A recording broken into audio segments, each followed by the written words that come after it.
La guerre des Malouines a fait rage entre l'Argentine et le Royaume-Uni pendant 10 semaines en 1982. Le conflit faisant partie d'un litige plus large sur la souveraineté des territoires des îles Malouines et de la Géorgie du Sud.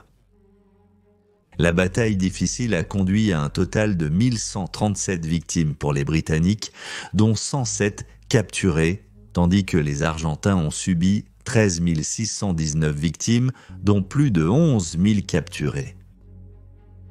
La guerre des Malouines a fait l'objet de nombreux livres, films et même chansons au fil des ans, et c'est encore un conflit controversé à ce jour. Bienvenue à Guerre du Monde.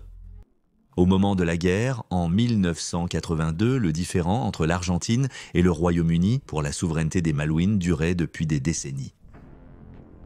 En 1965, les Nations Unies avaient appelé les deux pays à parvenir à un accord, le Foreign and Commonwealth Office du Royaume-Uni étant prêt à céder les îles au contrôle argentin car le désaccord entre les deux pays affectait le commerce britannique en Amérique du Sud. Cependant, un accord n'a jamais été atteint, en partie parce que de nombreux insulaires d'origine britannique n'accepteraient pas la règle argentine. Du point de vue argentin, l'invasion de 1982 n'était pas considérée comme une invasion, mais plutôt comme une réclamation de territoire qu'ils croyaient être le leur. En 1764, la France fut la première nation à établir une colonie sur les Malouines de l'Est, les Britanniques revendiquant peu après les Malouines de l'Ouest. 5 ans plus tard, les Espagnols ont pris le contrôle du fort à Port-Egmont, la colonie britannique sur les Malouines de l'Ouest. 5 décennies plus tard, un individu travaillant pour ce qui est aujourd'hui l'Argentine, mais qui était alors connu sous le nom de Provinces Unies du Rio de la Plata, a revendiqué la possession des îles. En 1833, les Britanniques ont demandé aux Argentins de partir, tout en réaffirmant leur pouvoir et leur contrôle sur le territoire. Les Malouines resteraient en possession des Britanniques dans les décennies qui ont suivi, bien que leur revendication des îles était controversée au mieux. En 1971, l'accord sur les communications a été signé par des représentants des gouvernements britanniques et argentins, ce qui a permis aux Argentins d'introduire une liaison aérienne entre les Malouines et la ville de Buenos Aires afin d'établir une sorte de présence sur les îles. D'autres discussions ont eu lieu en 1977 à l'instigation du Premier ministre britannique James Callaghan, mais au final, peu de progrès ont été réalisés.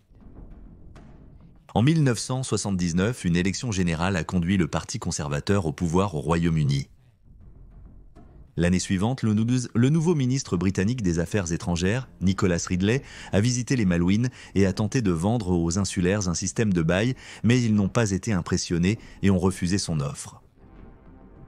De retour à Londres, il a été considéré comme un traître, bien que plus tard dans la soirée, il est prédit que l'Argentine allait bientôt envahir, déclarant, je cite, « Si nous ne faisons rien, ils vont envahir, et il n'y a rien que nous pourrions faire. » Fin de citation.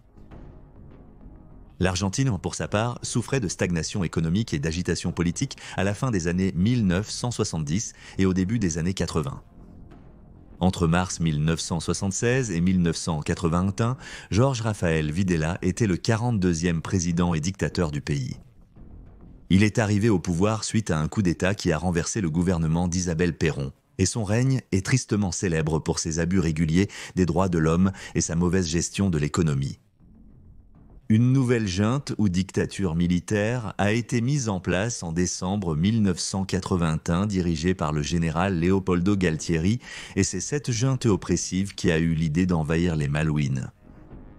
Ils espéraient que cela plairait au peuple argentin et susciterait des sentiments de patriotisme, les unissant sous le gouvernement tout en apaisant les troubles civils en les distrayant des difficultés économiques qui affligent le pays. Le 19 mars 1982, des marines argentins ont infiltré un groupe de ferrailleurs argentins et ont hissé le drapeau argentin sur l'île de Géorgie du Sud, un acte qui sera plus tard considéré comme la première action offensive de la guerre. Les Britanniques ont par la suite envoyé le Her Majesty's Ship Endurance sur l'île et dans les jours suivants, la junte argentine a décidé d'avancer l'invasion au 2 avril.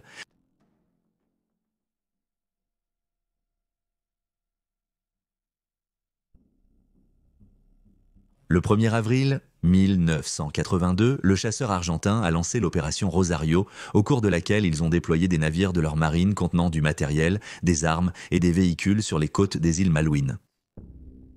Cette nuit-là, le contre-amiral argentin Jorge Alara a contacté par radio le gouverneur des îles, Rex Hunt, demandant une reddition pacifique. Mais Hunt a refusé l'offre et ainsi plusieurs groupes, y compris le 1er bataillon d'infanterie de marine, dirigé par le commandant Pedro Giacchino, se sont dirigés vers les casernes de Moody Brook, près de Stanley, la capitale des îles Malouines. Les Argentins croyaient que les casernes contenaient des Royal Marines britanniques endormis, bien que personne ne semblait être en garde et la zone était calme. Le commandant Guillermo Sanchez Sabaro, à la tête du premier groupe de commandos amphibies, se souvient plus tard, je cite, « Il faisait encore complètement noir. Nous allions utiliser du gaz lacrymogène pour forcer les Britanniques à sortir des bâtiments et les capturer. Nos ordres étaient d'éviter les victimes autant que possible. C'était la mission la plus ardue de ma carrière. Toute notre formation, en tant que commando, était de combattre de manière agressive et d'infliger un maximum de pertes à l'ennemi. Nous avons encerclé la caserne avec des mitrailleuses, ne laissant qu'une voie d'évasion le long de la péninsule au nord du port de Stanley. Quiconque ne s'échappait pas ne serait pas en mesure d'atteindre la ville et de renforcer les Britanniques là-bas. Ensuite, nous avons lancé les grenades à gaz dans chaque bâtiment. Aucune réaction, les casernes étaient vides. Cependant, le bruit des grenades a alerté les Britanniques de la présence des Argentins sur l'île. Le major Mike Norman, commandant en chef des Marines britanniques, a ordonné à tous les 68 soldats de se rendre à la maison du gouvernement et de prendre des positions défensives. La force de défense des îles Falkland, composée d'environ 23 hommes dont les tâches consistaient principalement à faire le guet, a également reçu de tels ordres et a été conseillé de ne pas s'engager avec l'ennemi. Il a été rapporté plus tard que bien qu'il n'y ait pas de témoignage direct de l'attaque argentine sur les casernes, l'état dans lequel le bâtiment avait été laissé racontait une version différente des événements de celle du récit argentin. Les troupes britanniques ont décrit les murs du bâtiment comme ayant été criblés de balles et couverts de marques de grenades au phosphore blanc, ce qui a été décrit comme une opération classique de nettoyage de maisons. Le lieutenant-commandant Pedro Giacchino avait un groupe de seulement 16 hommes, mais était déterminé à capturer la maison du gouvernement, un bâtiment considéré comme stratégiquement important. Il a divisé ses hommes en petites équipes, les plaçant sur le côté du bâtiment et à l'arrière, croyant qu'il n'y avait pas de troupes britanniques à combattre et que la tâche ne serait pas particulièrement difficile. La première attaque contre le bâtiment du gouvernement a eu lieu à 6h30 du matin, peu de temps avant que d'autres troupes argentines ne débarquent à York Bay. Le lieutenant Gustavo Lugo a dirigé l'une des unités et a commencé à tirer sur les marins britanniques à l'intérieur de la résidence. Pendant ce temps, Giacchino et une autre petite unité sont entrés par erreur dans l'annexe des serviteurs, croyant que c'était l'entrée arrière du bâtiment. 4 marins britanniques ont cependant repoussé cette attaque, Giacchino étant touché dans le processus, tandis qu'un autre lieutenant argentin a été blessé au bras. Giacchino était vivant mais gravement blessé, et alors qu'une menace argentine tentait de l'atteindre, ils ont été arrêtés et blessés lors d'une attaque à la grenade. Giacchino, contrarié, a dégoupillé sa grenade et menacé de l'utiliser. Les Britanniques ont tenté de le persuader de se débarrasser de la grenade afin qu'ils puissent le soigner eux-mêmes, mais Giacchino a refusé, et ainsi les Britanniques n'ont pas pu s'approcher de lui par peur qu'il ne lâche l'arme.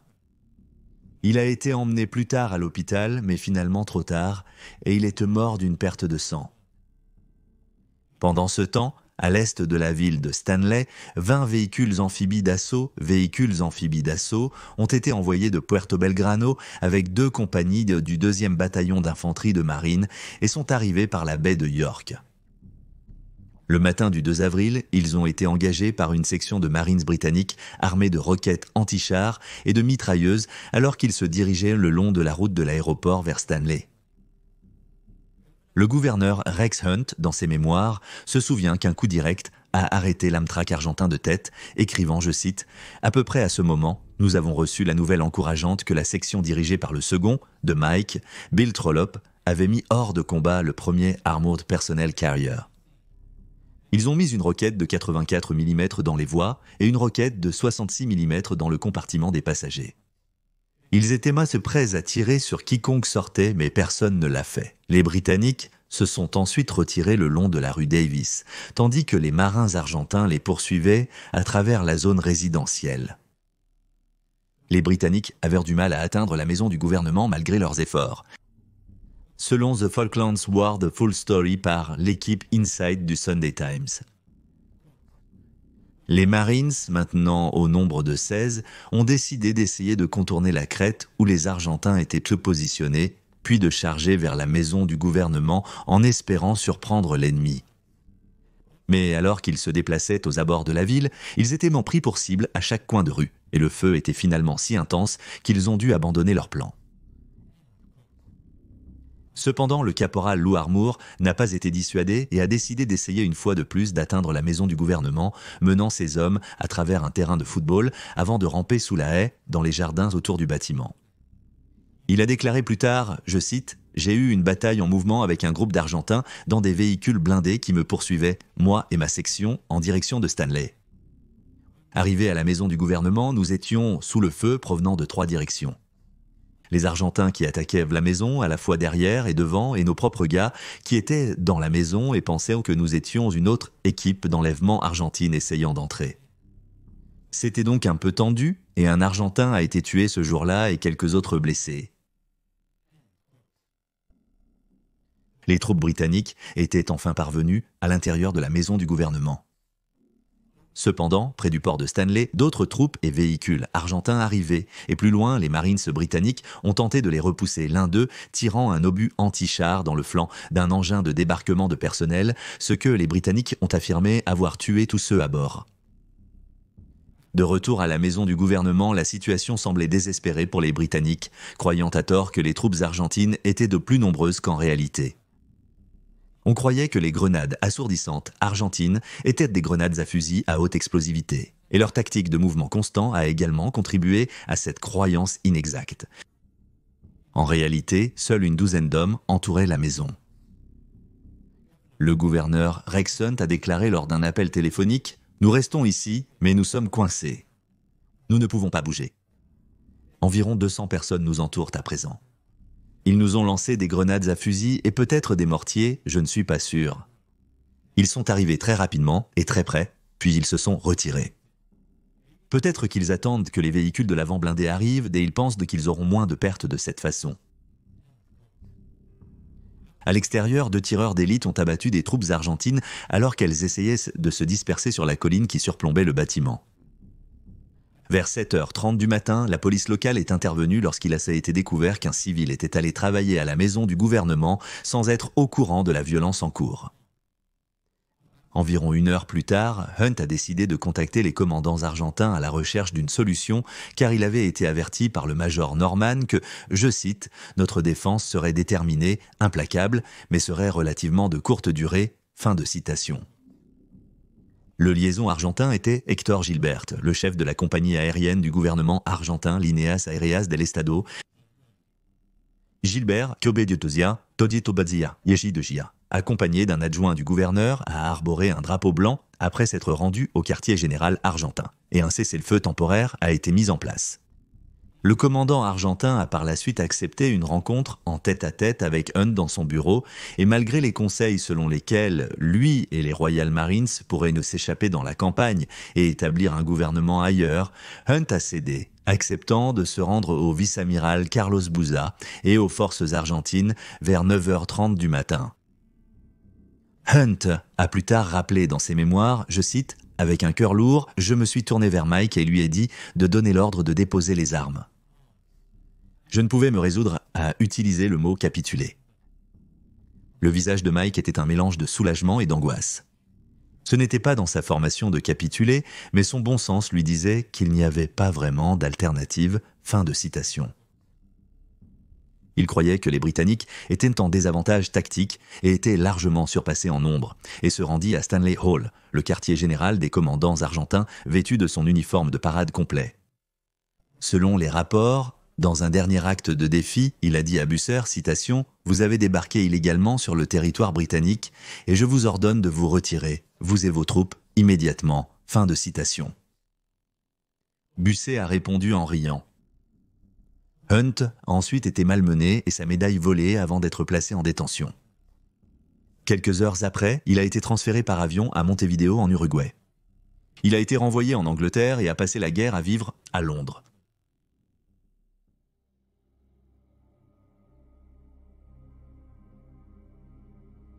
Le 3 avril, le Conseil de sécurité de l'Organisation des Nations Unies a appelé à la fin des hostilités et a exigé le retrait des troupes argentines. Mais leurs demandes sont restées sans réponse et le 6 avril, le gouvernement britannique a établi un cabinet de guerre qui superviserait les opérations quotidiennes de la campagne. Dans les jours suivants, le secrétaire d'État américain Alexander Haig a été envoyé par le président Ronald Reagan pour tenter de trouver une solution entre les deux nations. La première ministre britannique Margaret Thatcher a dit sans détour à Haig que leurs forces opérationnelles ne seraient retirées que si le gouvernement argentin retirait d'abord ses troupes.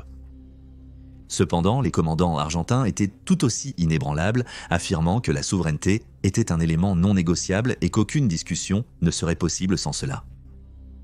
Lorsque Haig est rentré à Londres le 11 avril, il a constaté que le gouvernement britannique n'avait aucun intérêt pour un compromis. Il est ensuite retourné aux États-Unis, avant de se rendre une fois de plus en Amérique du Sud. Mais peu de progrès ont été réalisés et le 30 avril, le gouvernement américain a annoncé qu'il soutenait publiquement le Royaume-Uni.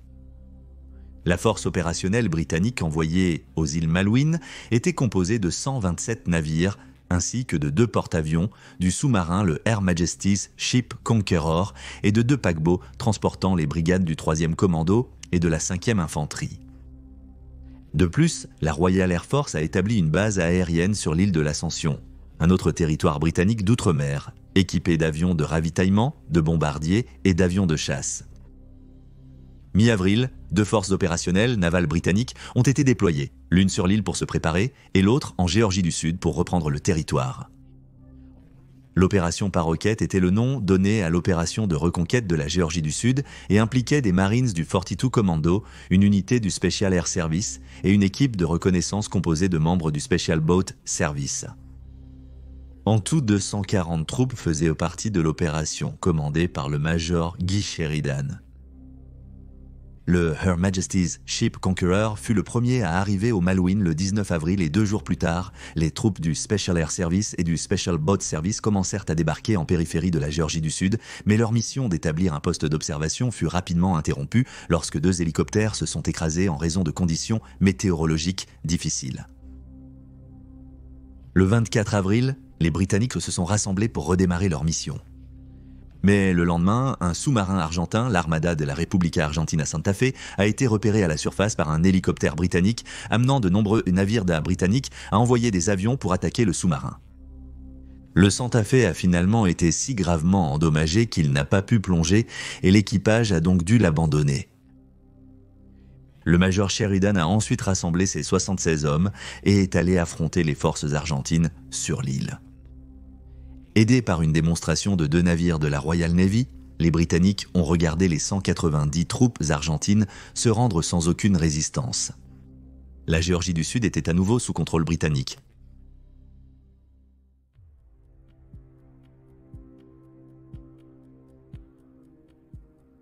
En avril, le gouvernement britannique a imposé une zone d'exclusion totale de 200 miles autour des îles Falkland, interdisant à tous les aéronefs et navires d'entrer dans la zone, quelle que soit leur nation d'origine. Les forces spéciales britanniques, la Royal Air Force et la Fleet Air Arm, ont dû en toute du participer à l'attaque des navires et des défenses argentins dans la zone. Le 1er mai, l'amiral britannique Sandy Woodward et sa flotte, composée de 12 navires de guerre et de 3 navires de ravitaillement, sont entrés dans la zone avec l'intention de détruire les forces aériennes et maritimes argentines avant une série de missions de bombardement à longue portée.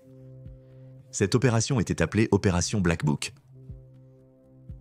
Croyant que les Britanniques en prendraient probablement cette voie, l'amiral Jorge Anaya a déployé ses propres navires de guerre disponibles, y compris l'Armada de la República Argentina General Belgrano, un croiseur léger de l'époque de la Seconde Guerre mondiale qui était accompagné de 2 destroyers modernes. Le même jour, le Her Majesty's Ship Conqueror a suivi le groupe Belgrano et le lendemain, il est arrivé juste à l'extérieur de la zone d'exclusion totale. Craignant un mouvement en tenaille, Woodward a ordonné d'attaquer le général Belgrano.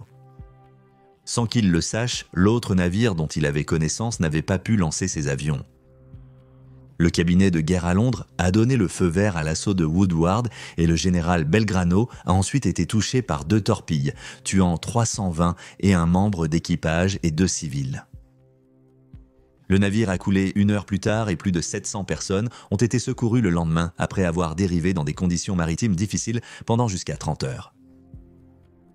Le naufrage du général Belgrano reste l'une des actions les plus controversées de toute la guerre des Malouines, certains pays européens hésitant dans leur soutien aux Britanniques après les faits. De plus, cela a grandement bouleversé ceux en Amérique latine, y compris l'Argentine elle-même, les critiques observant que le navire n'était pas dans la zone d'exclusion et que l'assaut britannique avait été particulièrement imprudent. Le tabloïd britannique notoire The Sun a fait la une avec le titre « Gotcha » lorsqu'il a présenté la nouvelle en une. Pourtant, beaucoup ont soutenu que le naufrage du navire avait été nécessaire et avait donné un grand avantage aux Britanniques, car une fois l'action effectuée, la grande majorité de la flotte argentine est rentrée au port et n'est plus ressortie pendant la guerre, ce qui signifie que la menace navale argentine avait été complètement éliminée. Le capitaine du navire, Héctor Bonzo, avait survécu à l'attaque et en 2003, il avait dit à l'équipe du documentaire qu'il se dirigeait vers la zone d'exclusion et non loin de celle-ci et qu'il avait reçu l'ordre d'attaquer tous les navires britanniques qu'il rencontrait. Cela a au moins mis fin aux spéculations selon lesquelles le général Belgrano rentrait au port au moment de sa destruction. Et en fait, il est probable que le contraire était vrai. 2 jours après le naufrage du général Belgrano, le Her Majesty's Ship Sheffield britannique a été victime d'une frappe de missile des forces argentines, tuant 20 membres d'équipage et en blessant 24 autres. Le navire a ensuite été abandonné mais maintenu à flot dans l'espoir qu'il attirerait l'attention des sous-marins argentins à la recherche de cibles, ce qui permettrait aux Britanniques d'osciller de cibler ces sous-marins. Le navire a finalement coulé le 10 mai alors qu'il était remorqué vers l'île de l'Ascension.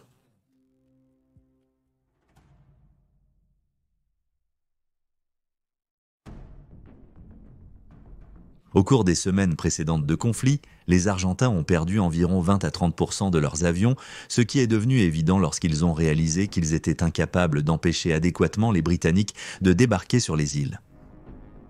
Prouvant qu'une attaque terrestre viendrait d'abord et rapidement, le commandant des forces terrestres, le général Mario Menendez, a centralisé beaucoup de ses troupes autour de la ville de Stanley afin de protéger la piste d'atterrissage. Au lieu de cela, les Britanniques ont décidé de débarquer initialement près de Port San Carlos sur la côte nord des Malouines orientales, espérant éviter des pertes parmi les civils ainsi que les troupes. Les Britanniques ont commencé à débarquer en mai. Le lendemain, à l'aube, ils avaient établi une zone pour mener leurs opérations.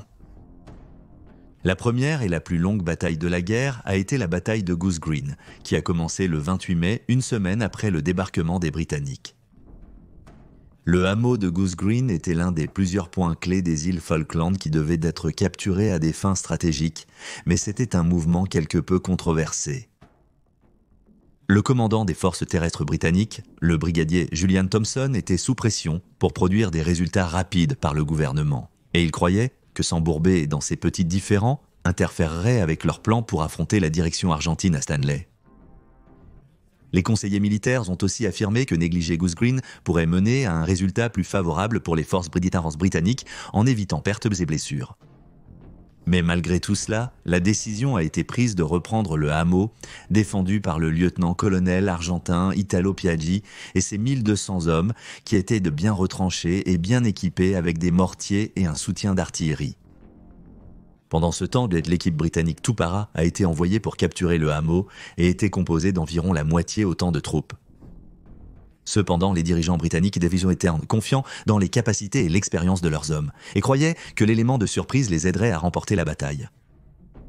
En plus d'être en infériorité numérique, les Britanniques savaient que le champ de bataille leur rendrait les choses difficiles, non pas à cause d'un terrain difficile, mais plutôt d'un manque d'espace. Il était principalement composé de champs plats, verts, sans arbres et avec peu de végétation ainsi que de tourbières. La dissimulation était quasi impossible et le temps était surtout humide et venteux alors que les troupes s'engageaient au combat. Les deux côtés ont refusé d'attaquer la nuit afin de ne pas risquer de nuire aux civils. Dans la nuit du 27 mai, les troupes britanniques se sont dirigées vers le hameau, évitant de faire du bruit afin qu'elles puissent éviter d'être détectées. Ils prévoyèrent de frapper à la première lumière, cependant, ils ont rapidement découvert que les soldats argentins les attendaient, et en conséquence, ils avaient renforcé leur défense. Malgré 2 arrêts lors de leurs avancées, Les troupes britanniques n'ont perdu que 3 heures environ, sans perte de vie immédiate. Une compagnie a été retardée d'1 heure supplémentaire en descendant la colline de Darwin, se retrouvant face aux Argentins retranchés. Les Britanniques ont ensuite été immobilisés par des tirs d'armes à feu et la compagnie B s'est retirée de leur position sans protection. Les 2 unités ont ensuite cherché des positions défensives, tandis que le commandant à 2 pouvoirs, le lieutenant-colonel Herbert Jones, a tenté de charger dans un petit ravin pour prendre le contrôle de la situation et redonner l'avantage aux Britanniques. Mais tout ce mouvement n'a servi qu'à tuer 3 hommes qui le suivaient. Jones a été blessé par balle peu après et est décédé quelques minutes plus tard. Il recevra plus tard à titre posthume la croix de Victoria.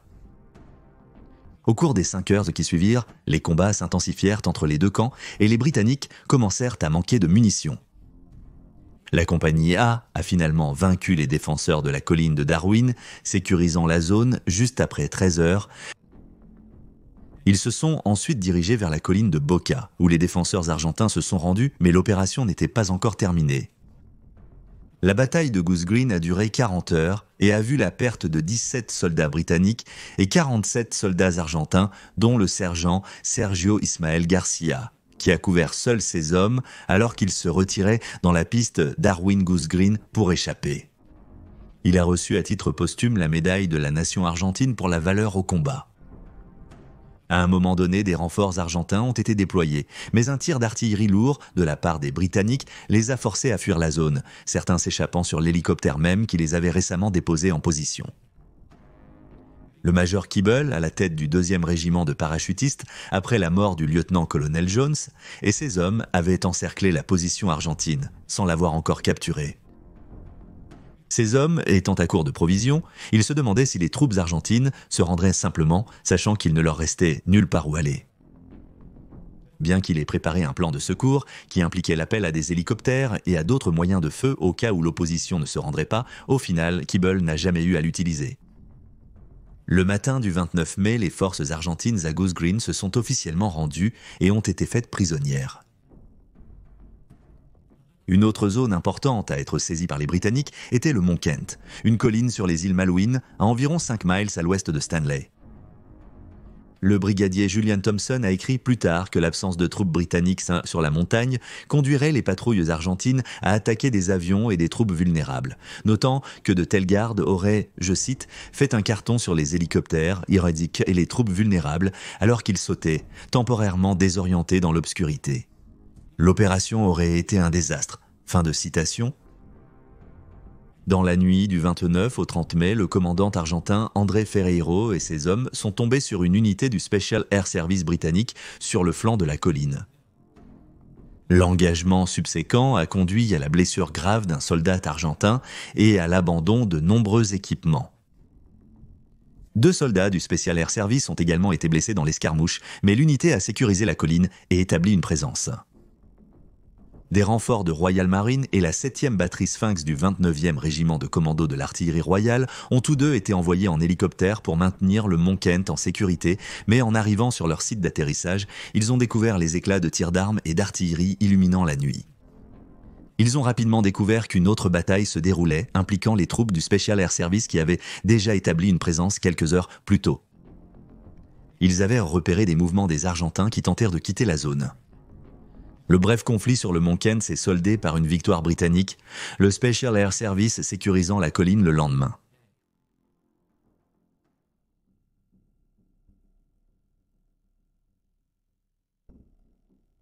Le 1er juin, 5000 autres soldats britanniques se sont arrivés, tout comme un nouveau commandant, le major général Jeremy Moore. Cela a poussé les Britanniques à planifier une attaque contre les forces argentines à Stanley. Alors qu'ils planifiaient, leurs forces navales continuaient de subir des blessures et même des destructions de la part des assauts aériens limités mais efficaces de l'Argentine, tuant 56 hommes et en blessant 150 lorsqu'ils ont attaqué le Royal Fleet Auxiliary Sir Galahad et le Royal Fleet Auxiliary Sir Tristram le 8 juin.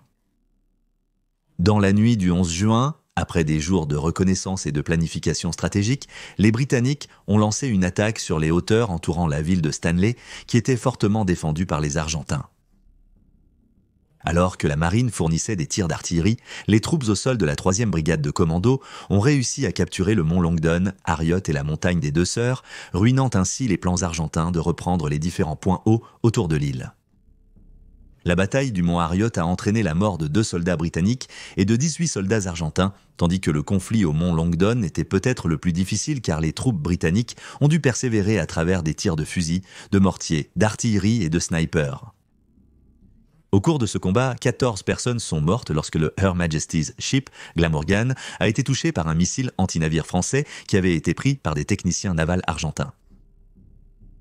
Trevor Bradshaw, qui avait participé à la bataille du mont Longdon en tant que membre de Para 3, se souvient, je cite, « C'était le chaos, avec des tirs d'artillerie, amis et ennemis qui tombaient partout. » Fin de citation.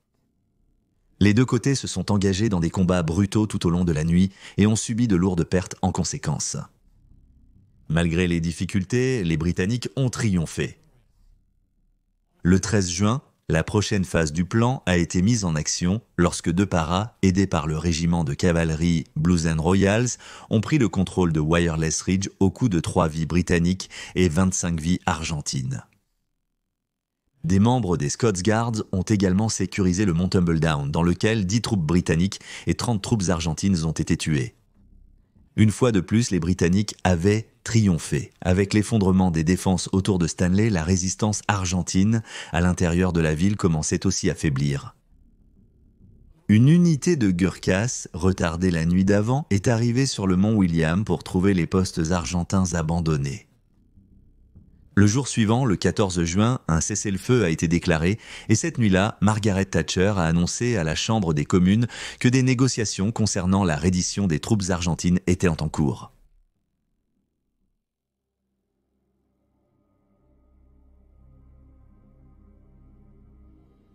Tout au long de la guerre, des tentatives de paix ont été faites, mais elles ont toujours été vaines.